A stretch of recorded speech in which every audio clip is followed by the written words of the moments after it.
तो दोस्तों सावधान हो जाइए, क्योंकि अब से कुछ ही मिनटों पहले एक ऐसी घटना घट चुकी है जिसने पूरी दुनिया की जीके यानी कि जनरल नॉलेज की किताबों को ही बदल दिया है। और अगर आप भी किसी कंपटीशन की तैयारी कर रहे हैं या किसी एग्जाम को देने जा रहे हैं जिसमें जीके इन्वॉल्व हैं, तो आप तो खास ध्यान दीजिए। घटना क्या हुई है? दरअसल हुआ यह है कि अब से कुछ ही मिनटों पहले जापान, जो कि पिछले 23 सालों से दुनिया की तीसरी सबसे बड़ी अर्थव्यवस्था बना हुआ था, उसका ये ताज छिन चुका है। अब जर्मनी दुनिया की तीसरी सबसे बड़ी अर्थव्यवस्था है, और इसका कारण ये नहीं है कि जर्मनी की अर्थव्यवस्था ने शानदार परफॉर्मेंस दी है या उनकी जीडीपी रफ्तार सबसे तेज है, ऐसा कुछ भी नहीं है। उल्टा जर्मनी की अर्थव्यवस्था तो गिर रही है। तो फिर जर्मनी तीसरे पर क्यों आया और जापान चौथे पर कैसे चला गया? 24 सालों का उसका जो ताज था वो छिन कैसे गया?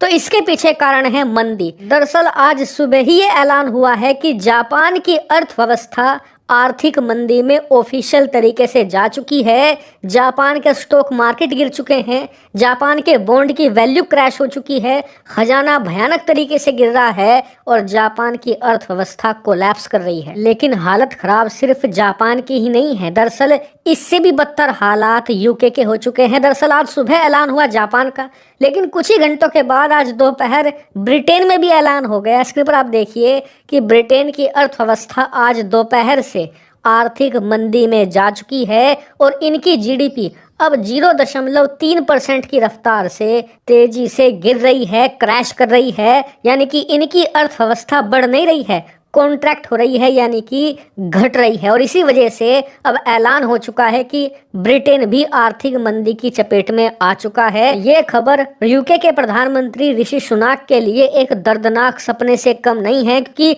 अब से कुछ ही महीनों के बाद ब्रिटेन में इलेक्शन की तैयारी शुरू हो जाएगी। उससे पहले आर्थिक मोर्चे पर ब्रिटेन के लिए इतनी बुरी खबर आना ऋषि सुनाक के लिए एक बुरे सपने से कम नहीं होगी, क्योंकि ऋषि सुनाक का सबसे ज्यादा स्ट्रॉन्ग पॉइंट यही माना जाता था कि वो अर्थव्यवस्था को अच्छे से संभालते हैं। लेकिन उनके प्रधानमंत्री के कार्यकाल में अर्थव्यवस्था ही अब कोलैप्स कर रही है और ब्रिटेन का जो खजाना है वो दिन दोगुनी रात चौगुनी रफ्तार से खाली हो रहा है। और इन दोनों देशों के लिए सबसे बुरी बात तो ये है कि इनकी अर्थव्यवस्था के लिए आने वाले समय में भी कोई उम्मीद की किरण दिखाई नहीं देती। कहा तो ये भी जा रहा है कि जो जापान की अर्थव्यवस्था है वो और तेजी से क्रैश होगी। तो अब सवाल उठता है कि इन दोनों देशों को बचाया कैसे जाए?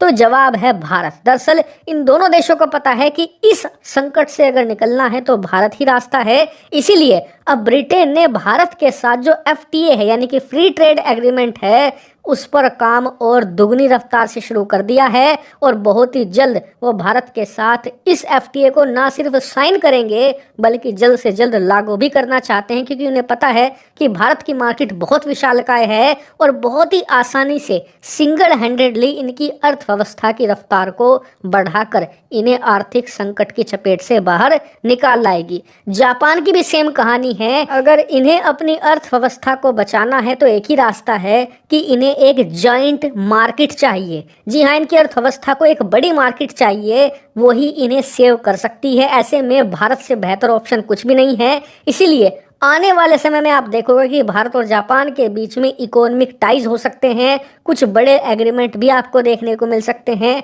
और अगर भारत इन दोनों देशों के साथ ही एग्रीमेंट नहीं करता है तो ये बात लिख कर ले लीजिए कि इनकी अर्थव्यवस्था को बचाने वाला कोई भी नहीं है। हालांकि आपको बता दूं कि कहानी सिर्फ जापान और यूके की नहीं है, चीन की भी एक बड़ी खबर है। जल्द ही उस पर भी मैं आपको अपडेट